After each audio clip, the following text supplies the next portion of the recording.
Ini tahun yang akan dicatat di dalam sejarah Republik, tahun di mana kekacauan itu ada di semua aspek. Gitu. Dan dulu ada Raja Louis XVI, dia bikin peringatan dulu pada Prancis bahwa après moi les déluges, setelah aku akan ada banjir besar, artinya kekacauan. Kita ingin menghindari itu, tetapi kalau kita perhatikan, seringkali sejarah itu memang harus dimulai dengan kekacauan.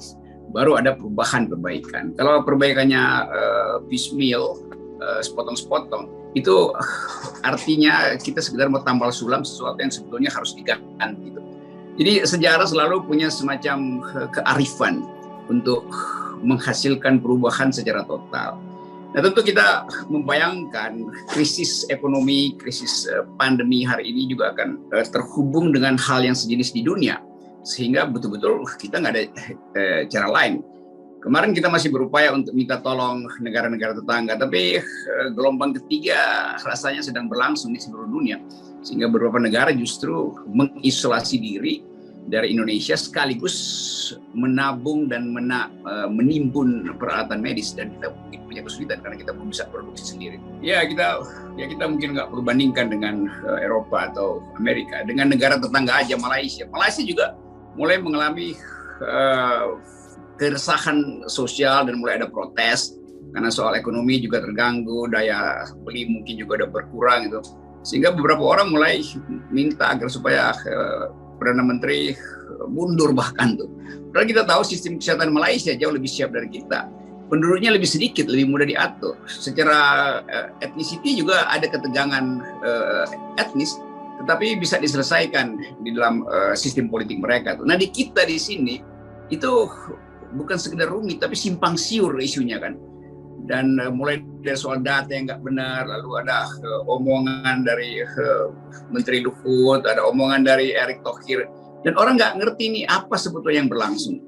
Dan mungkin tiba-tiba nanti 1 minggu lagi sesuatu berlangsung di kabinet, lalu ada yang mundurkan diri, lalu terjadi gempa bumi politik, lalu macam-macam soal di situ kan. Jadi kita bersiap bukan sekedar pada pandemi dan ekonomi, tapi juga dengan perubahan politik, dan itu yang mesti kita pahami betul-betul. Ya ini problemnya juga nggak ada juga rakyat yang ingin konfrontasi itu. Juga petugas nggak mungkin berkonfrontasi kalau dua-duanya tidak terganggu secara psikologinya tuh. Nah kalau minta jangan konfrontasi, rakyat bilang kami pasti nggak akan konfrontasi kalau kami disediakan kebutuhan kami sehari-hari. Aparat juga begitu, tidak akan berselisih dengan rakyat kalau rakyatnya nggak nuntut lebih. Tapi sialnya rakyat nggak punya pilihan itu kan. Dan itu berarti ini DPR juga nggak ngerti problemnya. Masa dia cuma menghimbau-himbau jangan konfrontasi. Yang nggak ada orang yang mau konfrontasi. Padahal konfrontasi atau kerusuhan berlangsung karena soal basic needs. Dan di mana-mana kebutuhan dasar itu nggak mungkin didamaikan. Ini intinya.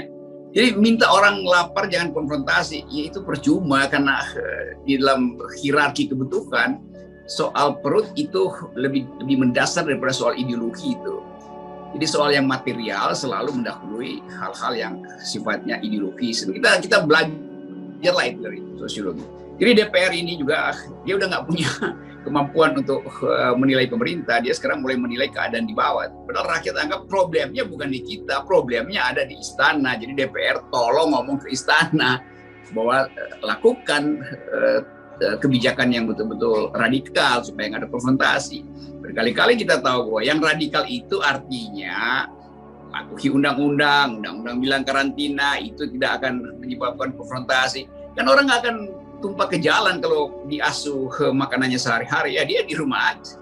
Terlihat bahwa pemerintah nggak punya pilihan lagi, dan kalau dia makin lama makin naik kasusnya. DPR juga akhirnya tahu bahwa ya cuma itu yang dia bisa ucapkan, itu menghimbau, padahal dia seharusnya kasih tekanan pada pemerintah tuh. Tapi kita tahu DPR kan sama juga dengan pemerintah kan, wong dikuasai pemerintah semuanya. Ya. Saya mengerti statement Pak Luhut karena dia yang sebetulnya tahu sesuatu yang menggelisahkan dirinya tuh, dan dia mengerti bahwa memang nggak ada jalan keluar. Jadi kan terakhir kemarin dia udah angkat tangan sebetulnya, saya gagal, saya keliru sebetulnya kan itu intinya. Nah sekarang dia mulai, saya kira Pak Luhut konsisten. Begitu dia bilang gagal keliru, dia mulai terangkan mengapa akan gagal. karena oksigen makin lama makin kurang di dunia, alat-alat kesehatan juga segala macam, virus vaksin juga yang makin langka. Tapi presiden tetap menganggap bahwa itu tersedia kok, cuman nggak dilakukan aja di bawah. Jadi presiden betul-betul nggak well informed tentang keadaan. Nah, sekarang orang percaya pada Pak Luhut akhirnya kan. Dulu orang nggak percaya pada Pak Luhut karena Pak Luhut seolah-olah menganggap bisa diatasi. Tapi begitu Pak Luhut bilang ya memang nggak bisa diatasi, ya, orang berbalik gitu.